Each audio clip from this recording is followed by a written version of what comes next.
Captain Marcus Holt exhaled slowly, listening to the soft hum of his ship, the horizon, as it glided through the silent void. He leaned back in his pilot's seat, the stars stretching endlessly beyond the windows of his cockpit. It was supposed to be another routine run, ferrying cargo between neutral space stations, far from the busier trade routes closer to the core worlds. No pirates, no military, no drama, just the way Marcus liked it. But boredom had its own weight. Alone in the deep of space with nothing but the automated systems to keep him company, Marcus often found himself talking out loud. Sometimes to his ship, other times to no one at all. Anything to keep the quiet from becoming too loud. Maybe I'll pick up a hobby, he muttered, watching the long-range scanners. Sculpting, cooking, or maybe finally learn that guitar gathering dust back home. He shook his head with a wry smile. Deep space halls could stretch even a seasoned astronaut's sanity thin, but at least he had cargo to deliver, and pay waiting at the other end. Then something blinked on his dashboard, an alert.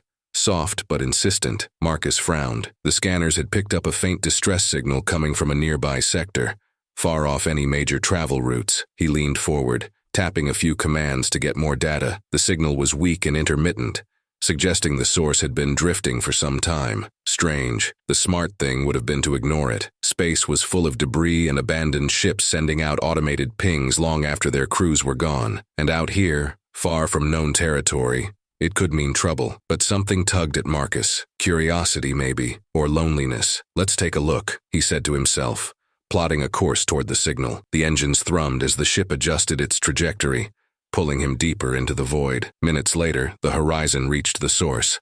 An old, battered escape pod, its hull scarred and pitted as if it had been through a storm of micrometeoroids. No markings to identify its origin. It drifted slowly, spinning ever so slightly, like a forgotten relic tumbling through space. Marcus chewed the inside of his cheek. There was no telling how long the pod had been out here or what he would find inside. He activated the tractor beam, bringing the pod into his cargo bay with a soft metallic thud. After depressurizing the bay and checking for radiation, Marcus pulled on his gloves and helmet, grabbed his tools, and made his way to the pod. The outer hatch groaned as it slid open, revealing the cramped interior. Marcus squinted into the dim space and froze. Huddled inside, tangled in what looked like emergency blankets, was a child, a small, strange child. Its skin shimmered with a faint pale blue hue, and its large violet eyes blinked slowly in the sudden light. A pair of delicate, horn-like ridges curled from the sides of its head. The child was breathing, barely, but it was alive. Marcus cursed softly under his breath. What was a kid doing out here? The child looked at him, wide-eyed and trembling. Marcus knelt, trying to appear as non-threatening as possible. "Hey there, little buddy," he said softly. "It's okay. I've got you." The child stared at him with a mix of fear and exhaustion, clutching the blanket tighter around its tiny frame. Marcus knew immediately that it wasn't human.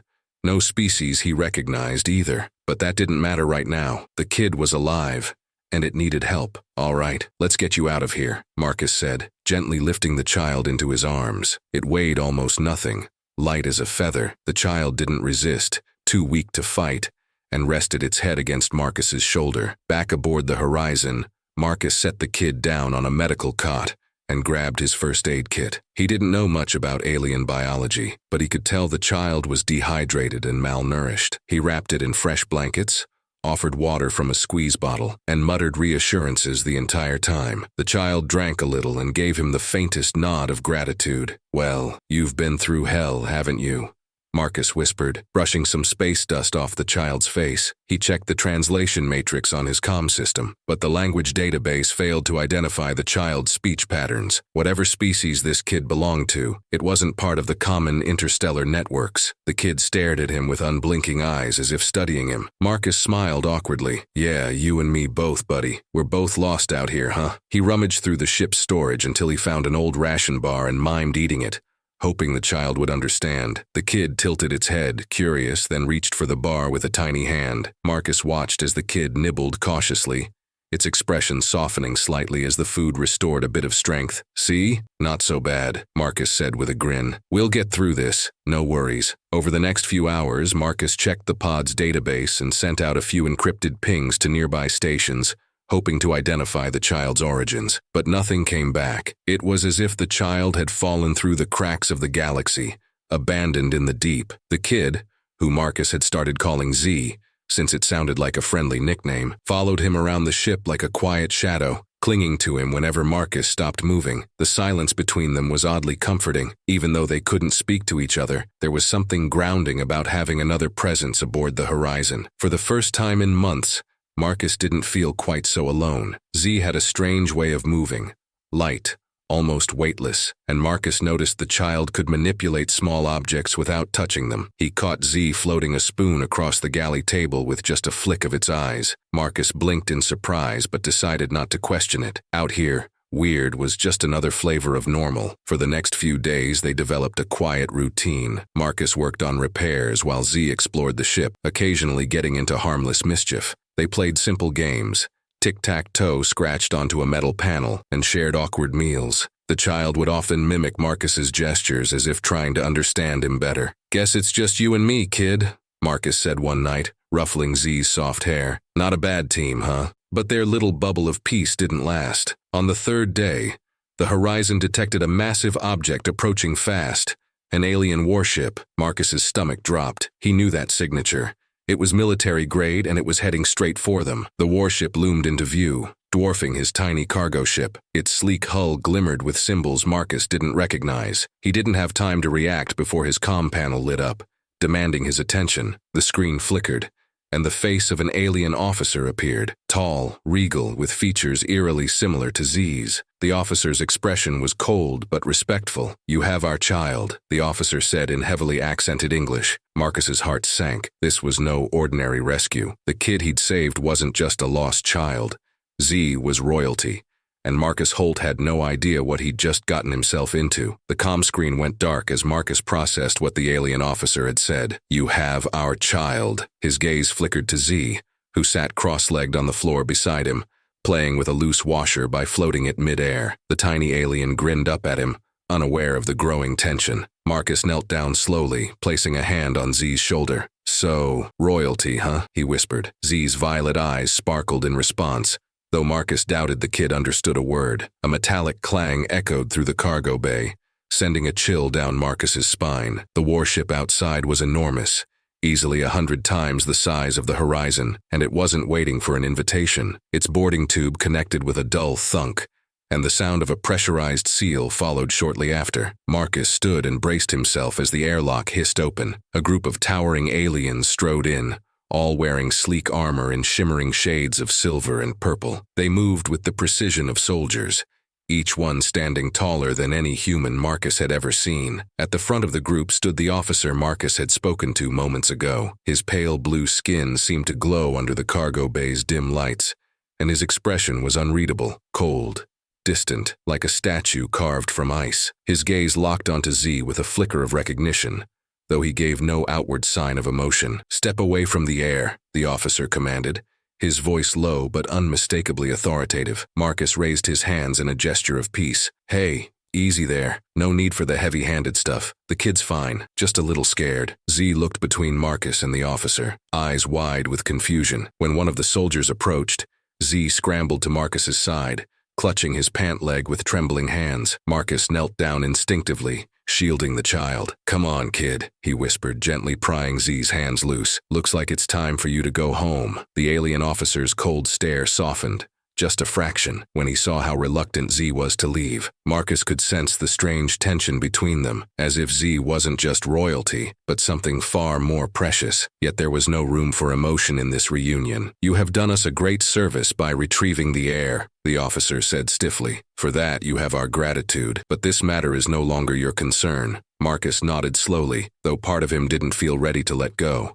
Z clung to his jacket, silent tears gathering in those wide violet eyes. "Hey now," Marcus said softly, ruffling the kid's hair. "You're gonna be okay. They're your people, right? They'll take care of you." The words felt hollow even as he said them, but what choice did he have? Z needed to go home, and Marcus knew better than to get between a royal heir and a group of heavily armed soldiers. Z whimpered, tugging at Marcus's sleeve one last time. It was a child's plea, a silent, desperate wish to stay with the only person who had shown kindness in the cold expanse of space. Marcus swallowed the lump rising in his throat and gave the child one last reassuring smile. "Don't worry, kid. You've got this. he whispered. "It's just a new adventure, right?" The officer stepped forward, giving Z a look that was equal parts stern and gentle. Z hesitated, but, after a moment, took the officer's outstretched hand with a reluctant grip. As they began to lead the child away, Z glanced over his shoulder, casting one final look at Marcus, a mixture of sadness and trust that made Marcus's chest ache. Then they were gone, disappearing into the airlock of the massive warship. Marcus stood frozen in the empty cargo bay, listening to the distant hum as the alien vessel disengaged. A strange heaviness settled over him. He knew it was the right thing to let Z go, but it didn't feel like a victory. It felt like losing something important, something he hadn't realized he needed. He leaned against the wall, running a hand through his short, graying hair. "Well, that's that," he muttered, trying to convince himself. "You did your good deed for the day, Holt." The alien warship pulled away, a silent behemoth retreating into the void. Marcus stood alone in the cargo bay for what felt like hours, the hum of the Horizon's engines the only sound in the empty silence. The next few days dragged on in a haze. Marcus tried to focus on his cargo delivery, routine checks, calibrations, inventory logs, but nothing felt right. His ship felt emptier without Z's curious presence. It was strange how quickly he'd gotten used to having the kid around. He found himself glancing toward the galley more often, half expecting to see the little alien perched on a chair, floating spoons and giggling quietly. But the only thing waiting for him was the cold emptiness of space. He tried to shake it off. Losing someone you'd known for only a few days shouldn't hurt this much, should it? "Pull it together, Holt," Marcus told himself, slamming the cargo bay doors shut with more force than necessary. "Kid's better off where he belongs. You've got a job to do." But the ache in his chest didn't go away. A week later, Marcus found himself drifting through the same quiet stretch of space where he'd first found Z's escape pod. His navigation system flagged the sector as uncharted. No significant activity, but Marcus knew better. This wasn't just another empty corner of the galaxy. It was where fate had nudged him onto a different path. He checked the comm logs one more time, half hoping for some kind of follow-up message from the aliens. Maybe a thank you note, or at least an acknowledgement that Z had made it home safely. But there was nothing, just silence. He sighed, running a hand down his face. "Guess I'll never know," he muttered to himself, setting the autopilot for the next jump point. That's the problem with good deeds. You never get to see how they play out. But deep down, Marcus knew it wasn't about recognition. He hadn't saved Z for a reward or for thanks. He'd done it because it was the right thing to do. Because when you find a kid stranded and scared in the middle of nowhere, you help. It was that simple. Or at least, it should have been. As the Horizon slipped into the next sector, Marcus tried to convince himself that this was just another chapter in a long line of lonely halls. But the truth was, he didn't feel like the same man who had set out on this mission. Something about Z had changed him, in ways he couldn't yet explain. And though Marcus didn't know it, far across the stars, the same change was happening to Z. The little alien, now safe aboard the warship, kept thinking about the strange human who had shown him kindness, the man who had risked everything to save him, not knowing who he was or what it might cost. And in that quiet, unspoken bond, something far greater had begun to stir, something that neither Marcus nor Z could yet understand. A seed had been planted,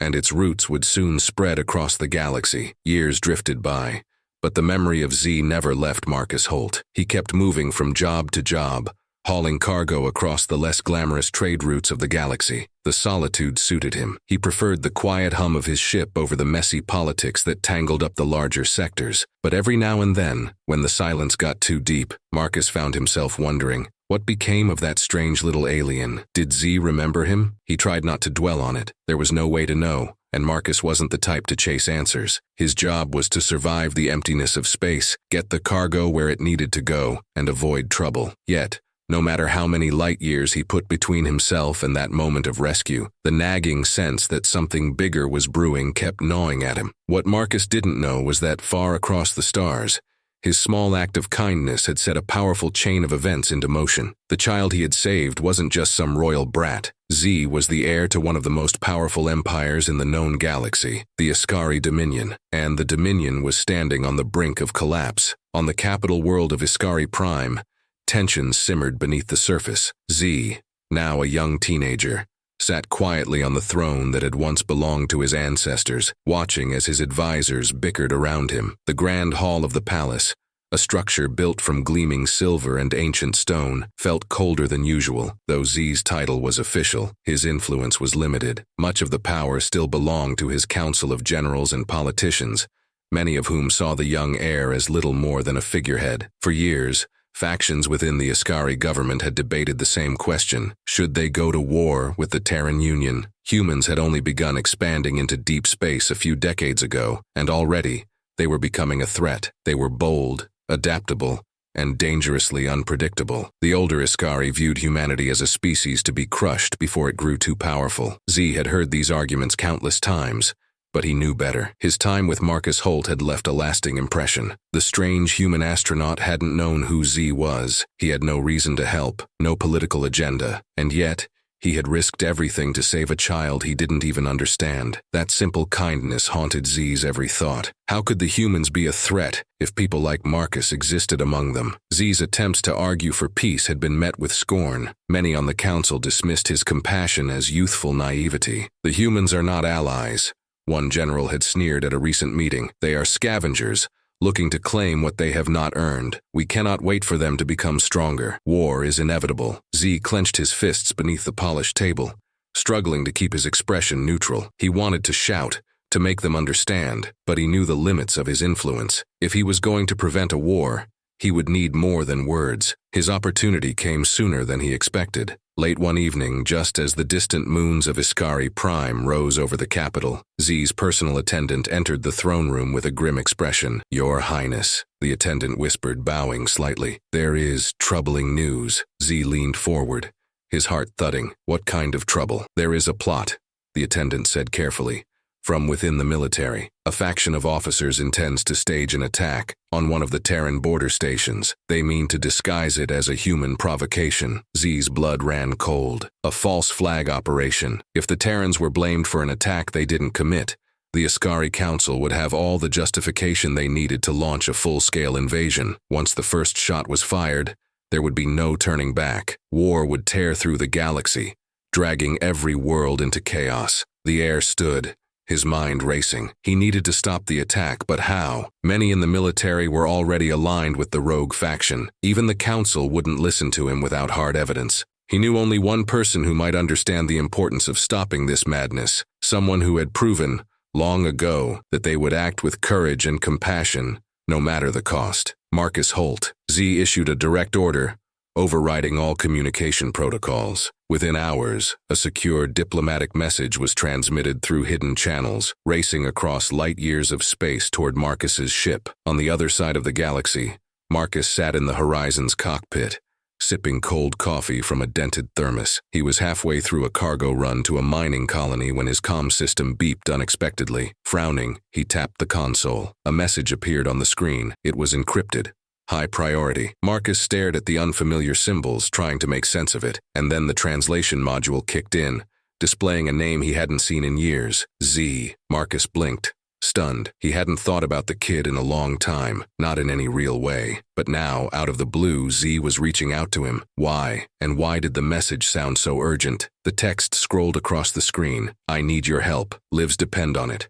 Coordinates attached." Marcus sat back, his pulse quickening. This was trouble. He knew that much without needing more details. But something told him he couldn't ignore this. "All right, Z," Marcus muttered under his breath, punching in the new coordinates. "Let's see what kind of mess you've gotten yourself into." The Horizon shifted course, the engines thrumming as Marcus accelerated toward the rendezvous point. The deeper he flew into uncharted space, the heavier the weight on his chest became. When Marcus finally reached the designated coordinates, he found an enormous diplomatic vessel waiting for him. The sleek silver ship hovered silently in the dark, its lights dim as if to avoid detection. Marcus docked cautiously, his mind racing with questions. As the airlock hissed open, Marcus stepped through, and there, standing before him, was Z. The once small child had grown into a young teenager, dressed in ornate robes that marked his royal status. His face had matured, but the same violet eyes shone with a familiar warmth. Marcus crossed his arms, still trying to process everything. "So," he said, raising an eyebrow. "Royal heir, huh? Should have guessed." Z gave him a small, sheepish smile. "I hoped you'd come," the young heir said softly. Marcus shook his head, half smiling despite himself. "You owe me an explanation, kid, and it better be good." Z's expression grew serious. "There's a faction in my empire that wants to start a war with humanity," he explained. "They're planning a false attack to provoke your people. If it succeeds, the council will have no choice but to retaliate. I need your help to stop it before it's too late." Marcus exhaled slowly, running a hand through his hair. He'd been right. This was trouble, but then again, trouble always seemed to find him. "All right, Z," Marcus said with a resigned grin. "One last adventure." The heir's face lit up with gratitude, and for the first time in years, Marcus felt like he was exactly where he needed to be. The diplomatic vessel hummed softly around Marcus and Z as the two of them made their way toward the command center. Marcus couldn't help but steal glances at the young alien walking beside him. The once tiny child he had rescued was now taller, more confident, his violet eyes sharp with the weight of responsibility. But beneath that regal demeanor, Marcus saw traces of the same kid who had once clung to his leg in fear. "You've grown up," Marcus said, trying to keep his tone light. Z gave him a small smile. "And you haven't changed at all." "Yeah, well," Marcus muttered, rubbing the back of his neck. "Space'll do that to you." They entered the command center, where a holographic map of nearby sectors hovered above a sleek metal table. A few alien crew members glanced up from their consoles, acknowledging Z with respectful nods. Marcus stood awkwardly to the side, feeling out of place among the sophisticated surroundings. He had spent most of his life flying cargo freighters.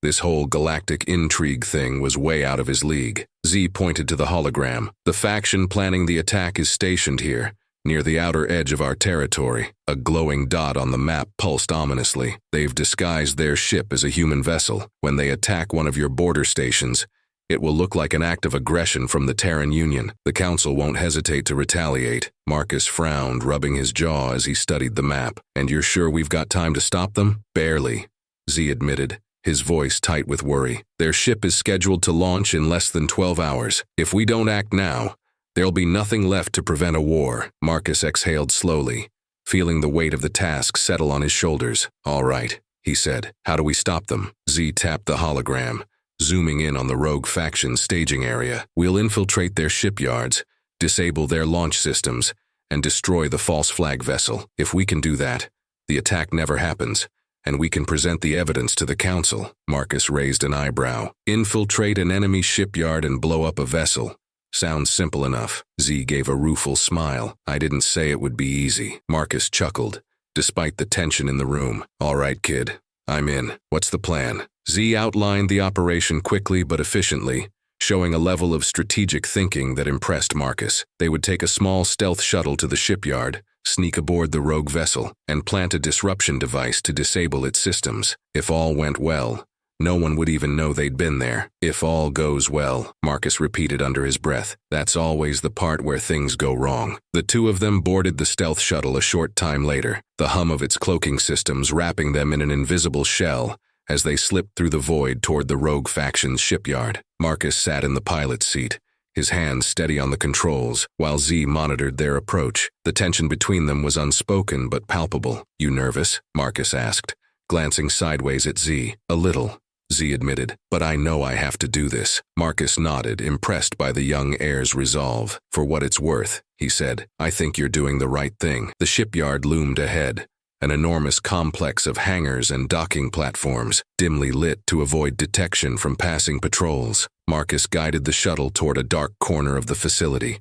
Landing without a sound, they slipped out of the shuttle and made their way through the shadows, staying low and out of sight. Z led the way, his movements surprisingly quiet for someone who had grown up in a palace. Marcus followed close behind, his pulse steady but his senses on high alert. They reached the rogue vessel, a sleek warship disguised with human markings, and slipped aboard through a maintenance hatch. Inside, the corridors were dim and silent, the hum of engines vibrating beneath their feet. "This way," Z whispered, pointing toward the control room. "The disruption device needs to be planted on the primary navigation system." Marcus gave a curt nod and followed, their footsteps light on the metal floor. They reached the control room without incident, and Marcus quickly went to work, installing the device while Z kept watch by the door. "Almost there," Marcus muttered, his fingers flying over the control panel. "Just a few more seconds." Suddenly, the sound of footsteps echoed down the corridor. Z tensed and Marcus froze. "We've got company," Z whispered urgently. Marcus cursed under his breath and worked faster,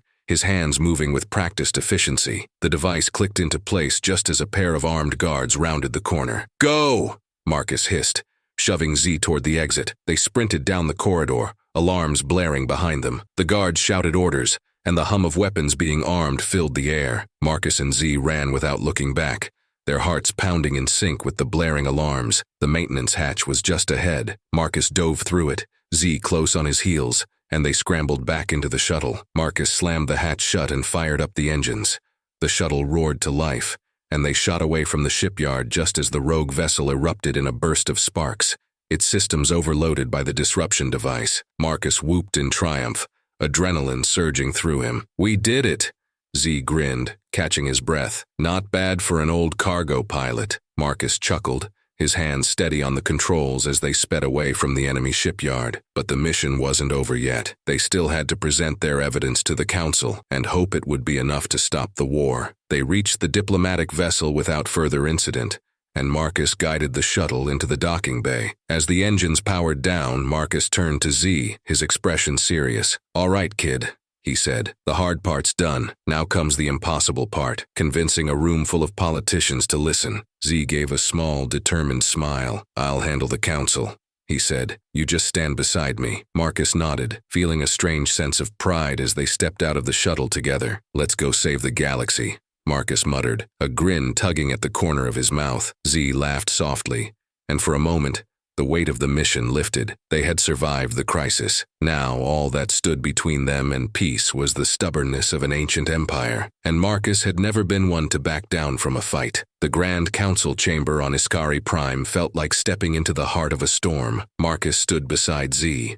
feeling like a fish out of water as he surveyed the imposing figures gathered around the circular chamber. The Iskari Council members sat in ornate chairs arranged in tiers, each one representing a different faction within the empire. Their expressions ranged from boredom to barely veiled contempt, and the air buzzed with quiet murmurs of discontent. This was the room where centuries-old empires lived and died. Marcus could feel it in his bones. Z stood tall beside him, dressed in ceremonial robes that shimmered under the chamber's golden light. Though the young heir exuded a calm confidence, Marcus knew that underneath it all, Z was nervous. But they had no choice. They had to convince the council to stop the war before it started. The murmuring stopped as an elder counselor, seated at the center of the chamber, raised a slender hand. Her eyes, cold and calculating, swept over Marcus with distaste before settling on Z. "You claim to have critical information, Your Highness," she said, her tone sharp. "It had better be worth the council's time." Z gave a respectful bow, but there was steel in his voice when he spoke. "I do, Councillor Vendra. It concerns a plot within our own military, an attempt to stage a false attack and frame the Terran Union for an act of aggression." A ripple of unease spread through the council. Some members exchanged skeptical glances, while others leaned forward, intrigued. "Preposterous," one of the generals scoffed. "The humans have been expanding their territory unchecked. They are a threat, and this council knows it. The only threat," Z said evenly, "is from those among us who would deceive this council into launching a war we cannot afford." Vendra's expression darkened. "That is a serious accusation, Your Highness." "It is not an accusation," Z replied. "It is a fact." He gestured toward Marcus. "This is Captain Marcus Holt of the Terran Union. He assisted me in preventing the false flag attack and can testify to everything we discovered." Marcus shifted awkwardly under the weight of so many alien eyes. Hi," he began, offering a clumsy wave. "I guess I'm the evidence." A few council members snorted in disbelief. Others whispered in hushed tones, clearly unimpressed by the scruffy cargo pilot standing before them. Marcus cleared his throat, realizing he needed to do more than just stand there looking out of place. "Look," he said, stepping forward. "I know I don't belong here, and I'm probably not what you were expecting, but I didn't come here to talk politics. I'm here because of Z." He gave the young heir a small nod before turning back to the council. "A few years ago I found Z drifting in an escape pod," Marcus continued. "Didn't know who he was.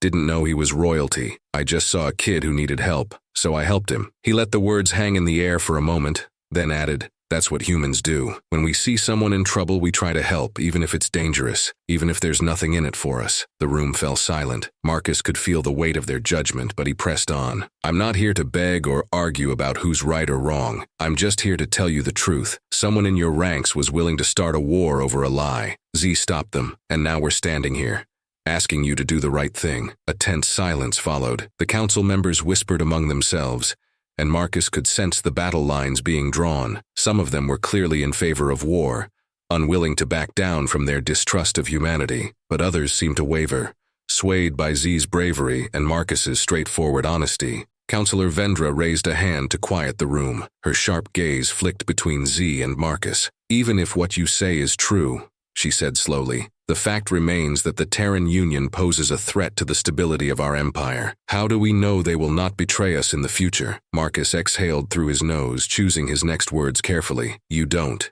he admitted. "But that goes both ways, doesn't it? Trust isn't built by waiting for guarantees. It's built by taking the first step." Z nodded in agreement. "War isn't the only path forward. We have a choice, right now, to build something better. The Terran Union may not be perfect, but neither are we. Together, we can be stronger than either of us would be on our own." Vendra's gaze lingered on Z, and for a moment Marcus thought she might reject their plea, but then something shifted in her expression, a flicker of respect perhaps, or recognition. "We will deliberate," Vendra said at last. "Leave us." Marcus and Z exchanged a glance, then bowed and exited the chamber. Outside, the corridors of the palace stretched endlessly, filled with the murmur of voices and the distant hum of machinery. They found a quiet corner to wait, sitting side by side in silence. "You did good in there, kid," Marcus said after a while. Z smiled, though there was still a hint of uncertainty in his eyes. "Think it'll be enough?" Marcus leaned back against the wall, staring up at the high ceiling. "Guess we'll find out soon enough." They didn't have to wait long. Less than an hour later, a royal attendant approached them with a formal bow. "The council has reached a decision,"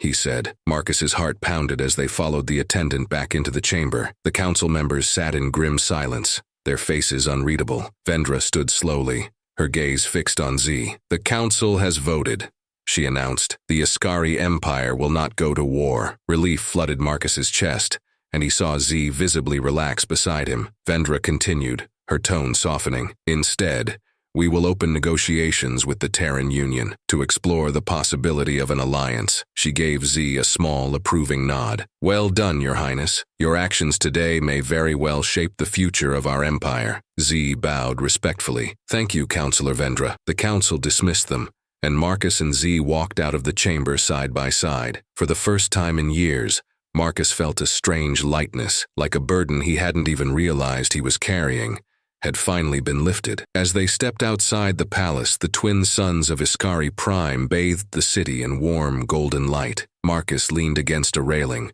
watching the bustling streets below. "So," Marcus said with a grin, "you just saved the galaxy. Not bad for a kid." Z laughed, the sound light and genuine. "I had help." Marcus clapped him on the shoulder. "Yeah, well, I think we make a pretty good team." Z smiled, a spark of hope in his eyes. "This isn't the end, you know. It's just the beginning." Marcus nodded, feeling a strange sense of peace. The galaxy was still vast, still full of unknowns, but for the first time in a long while, it felt like the future might hold something good. And no matter what happened next, Marcus knew one thing for certain: a small act of kindness, one simple decision, had made all the difference.